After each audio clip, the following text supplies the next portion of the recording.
Hello ladies and gentlemen, and welcome to today's video. Sometimes the world of finance is so ingrained in society you barely even notice it's there. Currency markets are one of those examples. We only really notice it when we go on holiday, but the currency markets affect everything that we buy and everything that we do that's imported to our home country. So let's find out how currency markets work, and let's get going with the video.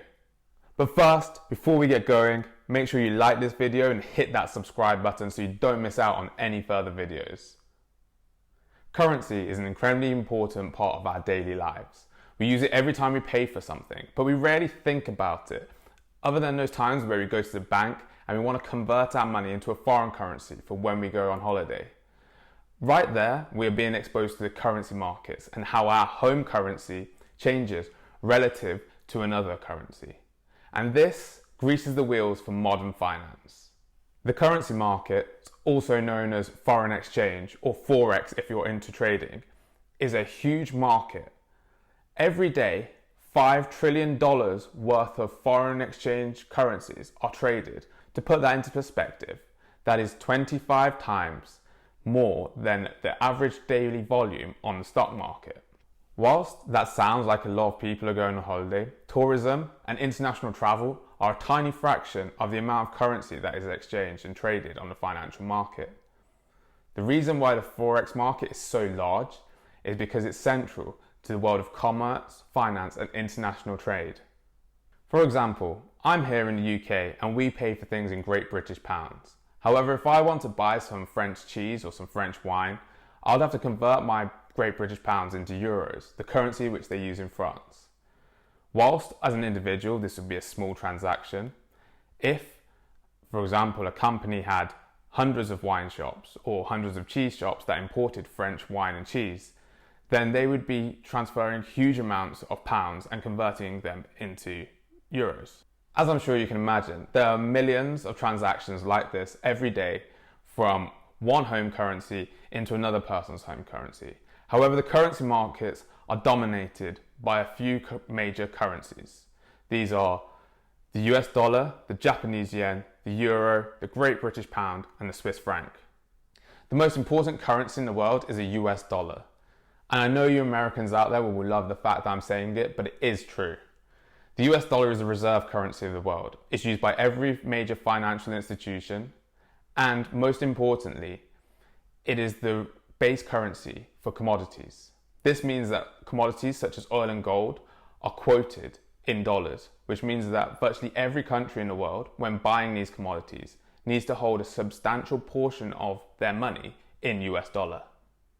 The US dollar is incredibly important for the whole foreign exchange market because it influences every other currency in the world, as it's used as a benchmark for many currencies which aren't traded as freely. This is because other countries choose to fix or peg their currencies to the US dollar, meaning that it trades in a certain band, not moving too far away from the value of the US dollar.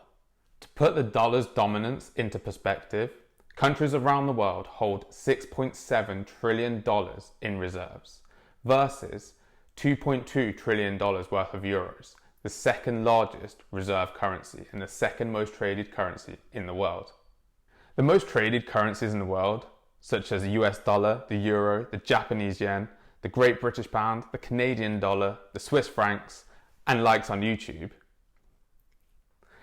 are the most traded currencies in the world. And they are called the major currencies, as they provide the major currency and base currency for most of the trade that goes around the world. In addition to the major currencies, there are also other currencies which are incredibly stable but just not as liquid because there's not as many trades. These include the likes of the Swedish or Danish krona. And finally, we have currencies that are produced from emerging markets, and these are called exotic currencies. So how do currencies work? Well, it's exactly the same way as when you go on holiday. When you go on holiday, you go to the bank, you convert your home currency into the foreign currency that you're going to use on holiday. And this is exactly the same way in which currency exchanges and currency trades work in the financial world. Currencies are always traded in pairs because when you convert one currency into another, you're selling one currency and buying another currency. And these are normally quoted in pairs, using one as the base currency and one as the quote currency. An example here of the most traded currency pair in the world is the euro to the US dollar. This trade between these two currencies represents 24% of the total traded volumes in foreign exchange every single day. Here, when it's quoted euro, EUR, / USD, US dollar, the euro is the base currency and the dollar is the quote currency, meaning that 1 euro buys a certain amount of dollars. The price displayed for a currency pair is the amount of the quote currency that you'll be able to purchase for using 1 unit of the base currency. So when using euro to US dollar, the price might be 1.2, which means that for every 1 euro that you spend, you get 1.2 dollars. There are 4 main categories of currency pairs. The first are the major currency pairs, and these are the major currencies that are paired against each other. The next are the commodity currencies, and these are currencies which are used to buy and sell commodities, such as oil, coal, and gas. The third type are cross currencies, and these are actually any currencies which don't use the US dollar as a base currency or a quote currency.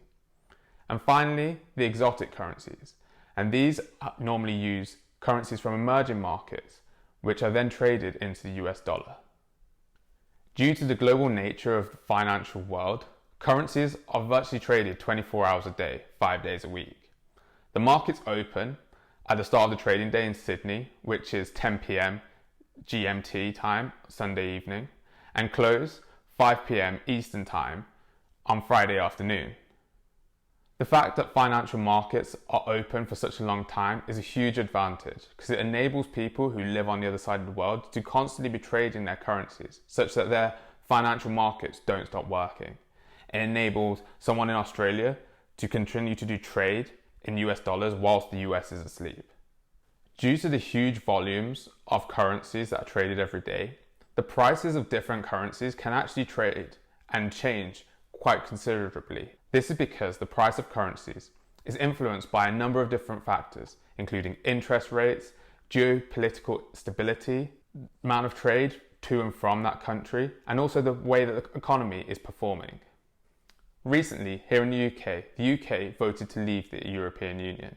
This has increased the risk and may limit the ability for the UK to trade with the EU. This, therefore, has put a big discount and reduced the amount of purchasing power in which the UK and the Great British Pound can influence relative to the euro. This therefore means that there has been a steep discount for the Great British Pound relative to the euro. Often when we hear about currencies trading in the news, we often hear that one currency has got stronger or weaker relative to another one. A stronger currency really means that for 1 unit of your base currency, you can buy more units of the quote currency.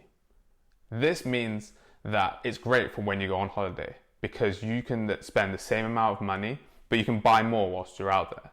But equally, it means that companies out in that country who are buying things from your home country, their price of goods has got more expensive. This therefore means that the trade between those two countries can reduce dramatically. And this works in the opposite direction. So to wrap up, I hope this has given you a good introduction to how the currency markets work, how they're priced relative to other currencies, and how they're affected by different factors such as the current economy and also the geopolitical stability of your country, and how the price of your base currency can change and affect things more than just your holiday. Let me know in the comment section below if you've ever used any type of currencies or you've been affected by big currency swings in your home currency or in a foreign currency when you've wanted to go on holiday. But before you go, make sure you hit that like button and hit that subscribe button so you don't miss out on any further videos. And I'll see you next time.